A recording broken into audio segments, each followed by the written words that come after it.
My name is Carly, and this is how it all started, in a house too big for its warmth, and with a family that couldn't quite fit together right. I grew up in a city where the weather was as unpredictable as my mom's moods. I remember that morning, the clatter of dishes and the smell of burnt toast filling the air as Mom, Susan, moved around the kitchen. My stepdad, Richard, sat at the table, flipping through the newspaper, his glasses perched on the bridge of his nose. "You need to eat quicker, Carly," Mom snapped as I slowly spread jam over my toast. "I don't have all morning." I kept my eyes on my plate, counting the seconds. Richard sighed. "Susan, she's just a child. Let her be." Mom muttered something under her breath, then turned her attention to me again. "And look at you, always so sloppy. Can't you at least try to look decent?" I glanced down at my shirt, noting a small stain I hadn't seen before. Before I could respond, the phone rang, cutting through the tension. Mom answered it with a huff, her voice sweetening as she realized who it was on the other end. "Oh, hi, Tom," she cooed into the receiver. "Yes, she's just finishing up her breakfast. No trouble at all." She shot me a look that said otherwise.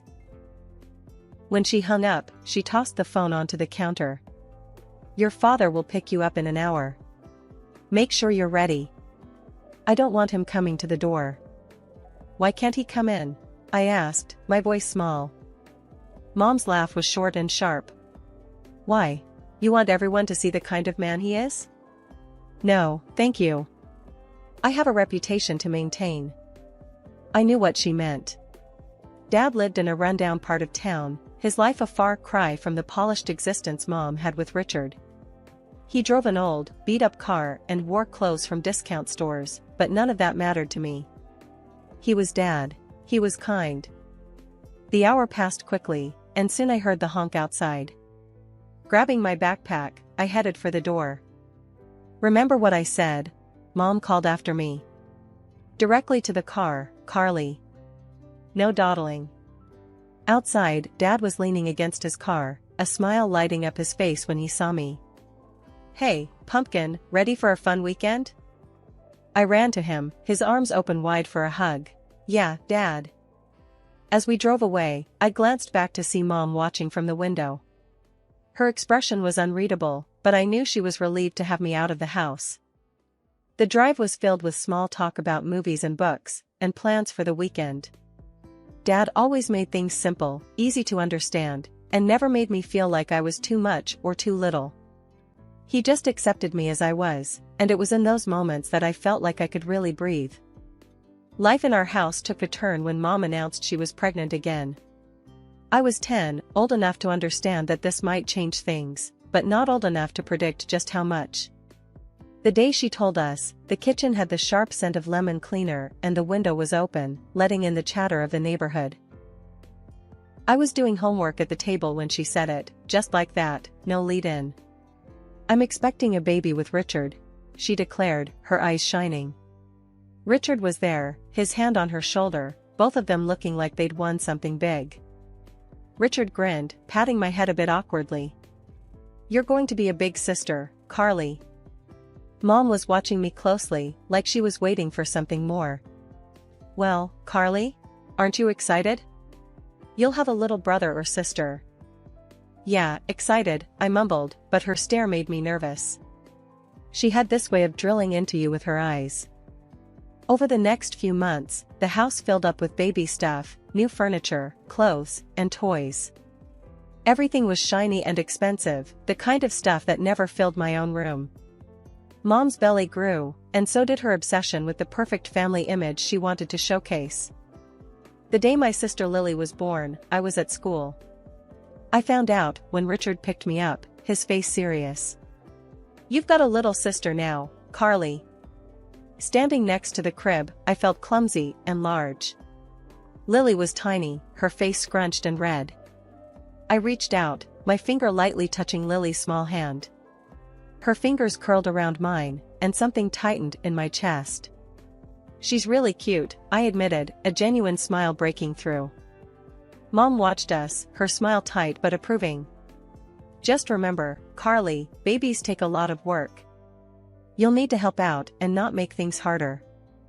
I nodded, used to her warnings. Life at home shifted dramatically. Lily's cries filled the nights, and my help was enlisted more often than not. Carly, grab the diapers. Carly, can you watch Lily while I shower? It was tiring, but it was also the most Mom had spoken to me in a long time. Yet, it wasn't the warm, sharing tasks I had imagined. It was orders barked between the wails and the little sleep. As days turned into weeks, and weeks into months, Lily's presence grew, as did the space she occupied in everyone's life but mine. My small corner room felt even smaller, my world reduced as hers expanded. I tried to find joy in it, in being the big sister, but often, it felt like I was just on the outskirts, looking in. Carly, don't be too loud. Carly, don't give her that, it's too small, she could choke. Carly, let's not bother your sister. Mom's constant instructions made it clear, I was the outsider in my own home, always stepping wrong, always too much or too little, never just right. When Mom told me I was moving in with Dad full-time, it didn't feel real. The news came out of nowhere on a cold Thursday evening. I was doing homework in my tiny room, the one that used to be a storage closet, before Lily came along. You're going to live with your father, Mom announced, leaning against the doorframe with her arms crossed. Her voice was flat, like she was talking about the weather, not changing my whole life. I looked up from my books, confused. What? Why? It's better this way. Richard and I can focus on Lily, and you, well, you need a change. She didn't even try to sound sorry. Does Dad even know about this? My voice cracked a bit. I wasn't sure if I was angry or scared, maybe both. He agrees. Thinks it's a good idea. She turned to leave, then stopped. Pack your things. He's picking you up tomorrow after school. The next day was a blur. Dad's car pulled up right after the final bell. I dragged my suitcase to the curb, feeling everyone's eyes on me. Dad jumped out to help, his face tight with worry. The drive to Dad's place was quiet at first. He kept glancing over, trying to read my face. You okay, Carly? I don't know, Dad. It's weird. Mom just kicked me out. Dad didn't answer right away. Look, it's tough, I know. But we'll make it work. You and me, okay? We're a team. Moving into Dad's apartment felt like stepping into another world. His place was small, cluttered with books and old furniture. There wasn't much room, and my room was actually the living room couch. That night, we sat at his tiny kitchen table, a pizza between us, trying to make plans. School's different here, but you'll adjust. You're tough, Carly. Tougher than you think. The first few months at my new school were rough. The hallways were battlegrounds, and words, sharper than knives, were often thrown my way. Hey, why you even here? Nobody needs another quiet mouse. Some would jeer as I walked by, my head down, my heart sinking a bit more each day. One evening, as I slumped on the couch staring blankly at a textbook, Dad came in from his late shift, looking as worn as I felt. He tossed his keys on the table and grabbed a couple of sodas from the fridge. He handed me one and sat down across, his brow furrowed with concern. Carly, we need to talk about college. I've been doing some numbers, and well, I can't cover it. Not without some help. His fingers drummed on the table, a nervous habit of his. So, what does that mean? I felt a cold wave of worry. It means there are a few ways this can go, he continued. First, you could work hard, get involved, and maybe land a scholarship. Or, you might have to work and study, which won't be easy. And, he hesitated, then added, there's always the option of not going at all. I shook my head immediately. No, I don't want that. I'm not giving up on school. The determination in my voice surprised even me. Dad nodded, looking relieved. I hoped you'd say that. So, think you can step it up? Maybe join some clubs, get your grades up? From that night, things began to change. I approached school with a new purpose. Avoiding wasn't an option anymore. I started showing up early, staying late, and getting involved wherever I could. It wasn't easy at first. The library became my refuge, the place where I could escape the whispers and focus on what really mattered. One afternoon, Mrs. Jenkins, the school librarian who had taken a quiet interest in my frequent visits, approached me. "You're here a lot, Carly. Ever thought about helping out with the school radio? We need someone to manage the broadcasts." I hesitated, the idea of putting myself out there was terrifying. But then, I remembered Dad's words and my promise to myself. "Sure, I can help out," I managed to say. "Great. There's a meeting after school today. You should come," Mrs. Jenkins said with a smile, and just like that, I was involved. Working with the school radio was nothing like I imagined. It gave me a voice, quite literally, and people started seeing me differently. "Hey, that was a cool segment yesterday," someone would say, and I'd nod, a small smile creeping up. I even surprised myself by running for a student council position. Standing in front of the school, delivering my campaign speech, was one of the scariest things I'd ever done. "I'm here because I believe we can all do better, together," I declared, my voice shaking less with each word. When I won the presidency, even if only for a few weeks, it felt like a victory not just for me, but for anyone who had ever felt underestimated. By the end of high school, my efforts paid off. I received a grant to study finance in college, a field I had grown passionate about thanks to all the budgeting I did with Dad at home. It was more than just an escape from my situation, it was a chance to redefine it. The night I got the acceptance letter, Dad and I celebrated with cheap takeout pizza. "I'm proud of you, Carly. You did it," Dad said, his eyes misty. Leaving for college was bittersweet. I was ready to start fresh yet again, but leaving Dad and our little cramped apartment tugged at my heart. As I packed my bags, he came over with an old radio. "For your new dorm," he said, setting it beside my suitcase. College life started with its own set of challenges, but I was ready for them. I got an increased scholarship, which meant I didn't have to lean on Dad for money. That independence felt good, really good. I even managed to snag a part-time job at the college library. One evening, during one of our weekly phone calls, I told Dad about the job. He laughed, his voice warm and teasing over the phone. "Look at that, my daughter's keeping me afloat now." I chuckled, rolling my eyes even though he couldn't see. "Yeah, right, Dad. Just trying to follow in your footsteps without stepping on your toes." College wasn't just about work, I made sure to learn something from every class, every lecture. And then came the internship opportunity at a local financial company. The internship was intense. I was thrown into the deep end, analyzing market trends, preparing reports, and sometimes, handling clients under supervision. My boss, Mr. Henley, was a tough nut to crack, but fair. He didn't hand out compliments easily, so when he told me, "You've got a knack for this, Carly. Keep at it," it meant the world.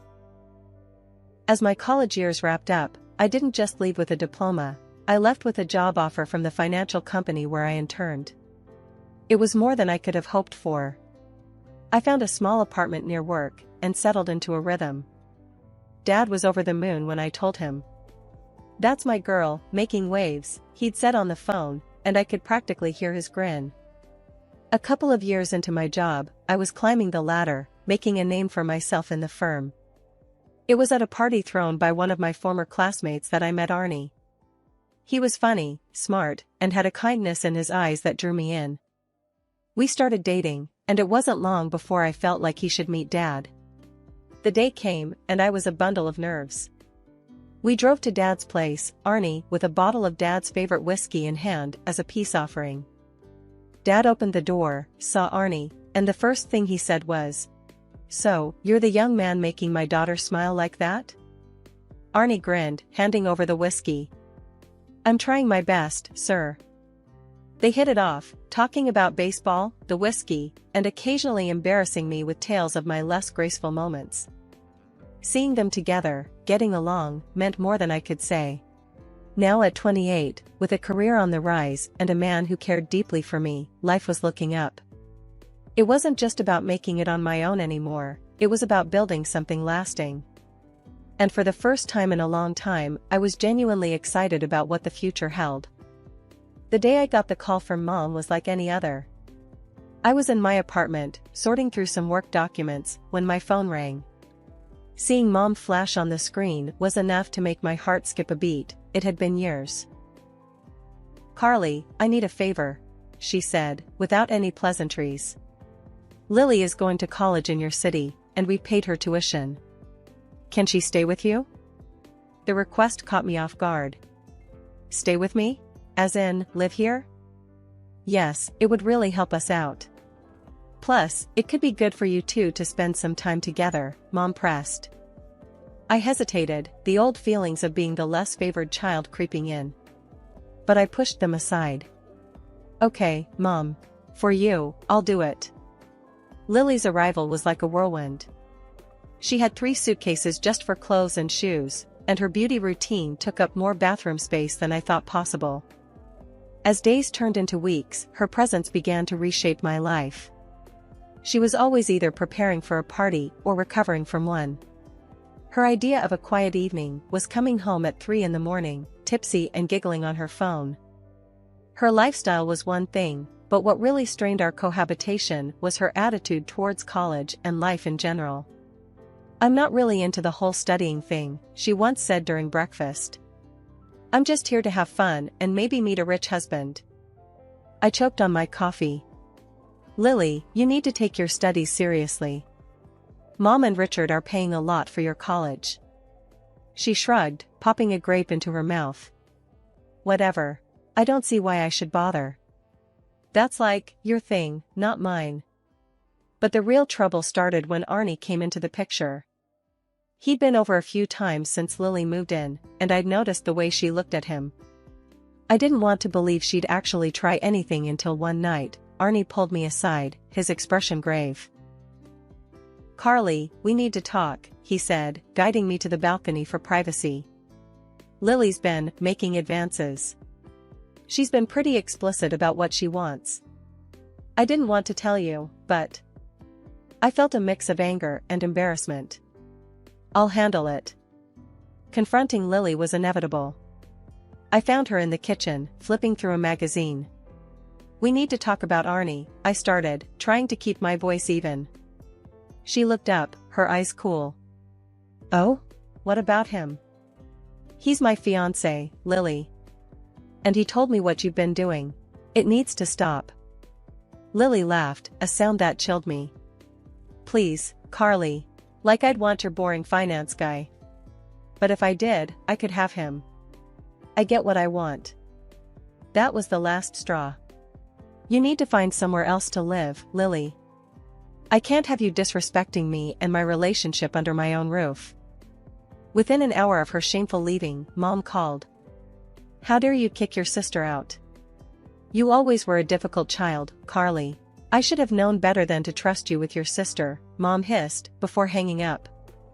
Sitting alone in my suddenly quiet apartment, I realized that no matter how hard I tried, it might never be enough for them. But as I looked around, I knew I had to protect my peace, my life, and my future with Arnie, even if it meant distancing myself from the family chaos once again.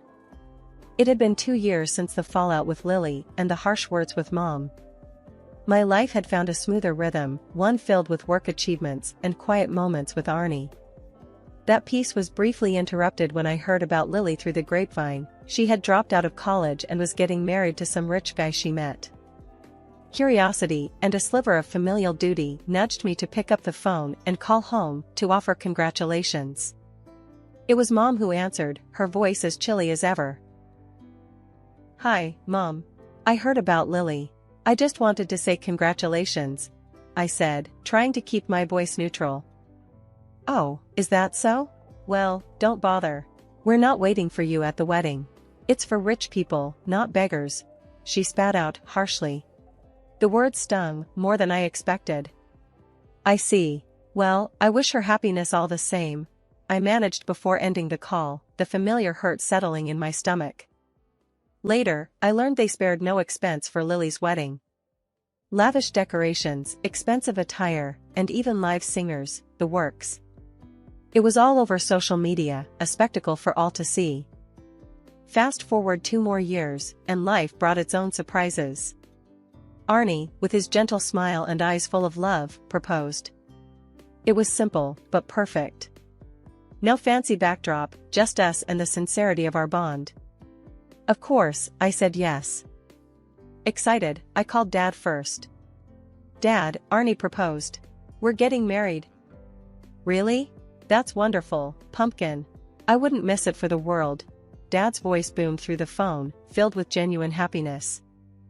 Emboldened by his enthusiasm, I made a decision I knew might end in disappointment. I called Mom to invite her to the wedding. Mom, I'm getting married. I would like you to come, I said, each word weighed with a mix of hope and apprehension. There was a pause, then a cold laugh. To your wedding? With that man of yours? No, thank you. I don't mingle with losers. On the wedding day, everything was simple yet beautiful, the decorations minimal but elegant, the guest list small but heartfelt. Dad arrived early, beaming with pride. You look beautiful, Carly, Dad said as he took my arm to walk me down the aisle. Thanks, Dad. I'm glad you're here, I replied, squeezing his arm, the emotions of the day catching up to me. As we walked, I felt the weight of the past challenges lift. Here was a man who had never once made me feel less than loved, walking me toward a future with a man who cherished me just as deeply. The ceremony was everything I could have hoped for. Arnie's vows were heartfelt, and mine were a promise of commitment and love, witnessed by our closest friends and family. There were no grand gestures, just the pure, simple affirmation of our bond. Life had a way of coming full circle in the most unexpected ways. Just when Arnie and I were celebrating the news of our pregnancy, reveling in our little bubble of impending joy, my phone rang. The screen flashed Mom, a name that now brought more tension than warmth. Carly, Mom's voice came through the line, sharp and urgent. We need your help. What's wrong? I asked, despite a sinking feeling in my gut. It's serious. We've lost everything. The house is mortgaged to the hilt, Richard's business has tanked, and, well, Lily's marriage didn't pan out either. What happened with Lily? I found myself asking before I could stop. She made some mistakes. Her husband has thrown her out, and he's demanding money for her cheating. Mom explained, each word laced with a mixture of anger and desperation. We have nowhere to go, Carly. We need to stay with you, just until we sort things out. The request hit me like a ton of bricks. After years of minimal contact and outright rejections, this was too much. Mom, I don't think that's possible. What do you mean it's not possible? You owe us, Carly. After all, we are your family, she pressed, her voice hardening. Oh you? Mom, remember how you pushed me out when you thought I was too much to handle? How you never wanted me around unless it suited you? I replied, my own anger rising. That was different, Carly. This is serious. We are talking about being on the streets here, she countered sharply. You made your choices, Mom, and I've made mine. I have my own family to think about now, I said firmly. There was a pause, a heavy silence that filled the space between my resolve and her disbelief. You ungrateful child. I'll sue you. I'll get what's owed to me. I couldn't help but laugh, despite the seriousness of her threat. Sue me for what, Mom? Taking care of myself? Dad was my guardian when you pushed me out, remember? You have no legal hold over me. I hung up, heart racing. It was a confrontation I had always dreaded, yet now that it was over, I felt a strange sense of peace. I had stood my ground, protected my boundaries, and most importantly, I was protecting the little life growing inside me. Arnie came into the room, his face etched with concern. Everything okay, babe? I took a deep breath, wrapping my arms around him. It will be. We're going to be okay, all three of us. He hugged me back, his presence a reassuring fortress against the chaos of my family. We'll handle whatever comes, together. This little one has the best, Mom. As we stood there, I felt the first fluttering movements of our baby, a gentle reminder of the new life we were about to welcome. It was a poignant moment, filled with the promise of new beginnings and the affirmation that some family cycles were meant to be broken.